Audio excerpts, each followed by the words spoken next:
ओशो का एक कोट है जिसमें वो कहते हैं कि अगर तुम अपेक्षा ही छोड़ दो तो तुम्हें क्या कोई दुख दे सकेगा। बात तो सही है, हमारे दुखों का मेन रीजन ही यही है कि वैसा नहीं हुआ जैसा हम एक्सपेक्ट कर रहे थे। ओशो आगे कहते हैं कि अगर तुम अपेक्षा छोड़ दो, कोई मांग ना रहे, क्योंकि तुम जाग गए कि किसी से मिलना कुछ भी नहीं है, तो तुम अचानक पाओगे कि तुम्हारे जीवन से दुख विसर्जित हो गया। अब कोई दुख नहीं देता, सुख ना मांगो तो कोई दुख नहीं देता।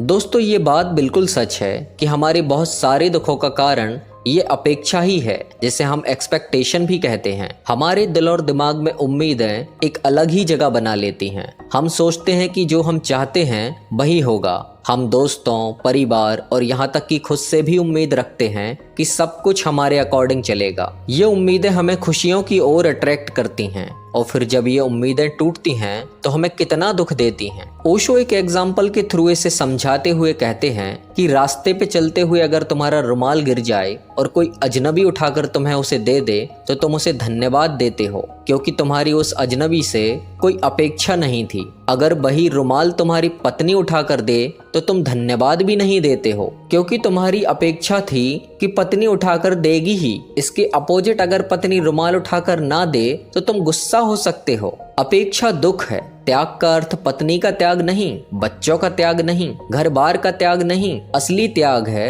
अपेक्षा का त्याग। जिसने किसी दूसरे से सुख की अपेक्षा का त्याग कर दिया, फिर उसे कोई दुखी नहीं कर सकता। ओशो कहते हैं कि प्रार्थना करो, अपेक्षा मत करो, फिर तुम कभी उदास ना हो पाओगे। फिर जो मिलेगा उसके प्रति धन्यभागी हो जाओगे। और बहुत मिलता है, बहुत मिल रहा है, बहुत मिला ही हुआ है। दोस्तों, हम अपनी उम्मीदों को अक्सर दूसरों पर डालते हैं। हम सोचते हैं कि अगर हमारी उम्मीदें पूरी नहीं होंगी तो हम कभी खुश नहीं हो पाएंगे। यह हमें मानसिक और भावनात्मक रूप से दबा देता है। हमारी उम्मीदें न सिर्फ दूसरों पर बल्कि अपने ऊपर भी होती हैं। हम चाहते हैं कि हम हमेशा परफेक्ट हों, हमसे कोई गलती ना हो। ये उम्मीदें हमें हमेशा एक तनाव में डाल देती हैं। हम अक्सर कहते हैं कि उम्मीदें इंसान को जीने की ताकत देती हैं, लेकिन यही उम्मीदें हमें गहरे दुख में भी डुबो सकती हैं। हम बहुत बार इस उम्मीद में रहते हैं कि लोग हमारे हिसाब से काम करेंगे, हालात हमारे मुताबिक बदलेंगे और जीवन हमें खुशियां देगा। लेकिन क्या होता है जब हमारी उम्मीदें टूट जाती हैं? क्या होता है जब वो पूरी नहीं होती?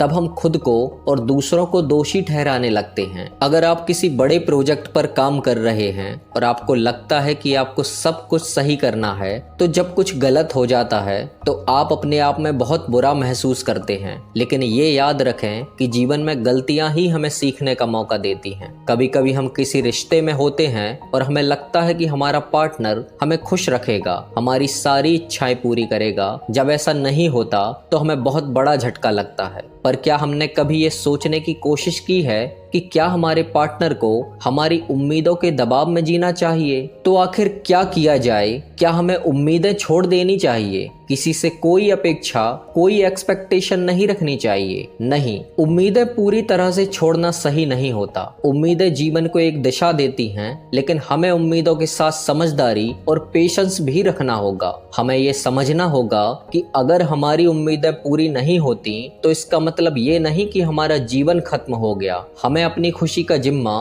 खुद लेना होगा, ना कि दूसरों से। बस जरूरी ये है कि हम अपनी उम्मीदों को सही दिशा में रखें और हर स्थिति का सामना एक समझदारी के साथ करें। जिन चीजों और सिचुएशन पर हमारा कोई कंट्रोल नहीं है, उनके बारे में सोचकर या उनसे कोई एक्सपेक्टेशन रखने से कोई फायदा नहीं है। समझदारी इसी बात में है कि जिन चीजों पर हम कंट्रोल रख सकते हैं, उनके ऊपर ज्यादा से ज्यादा काम किया जाए। तो दोस्तों, वीडियो पसंद आई हो तो वीडियो को लाइक और चैनल को सब्सक्राइब जरूर करें और अपने विचार कमेंट में शेयर करना ना भूलें। धन्यवाद।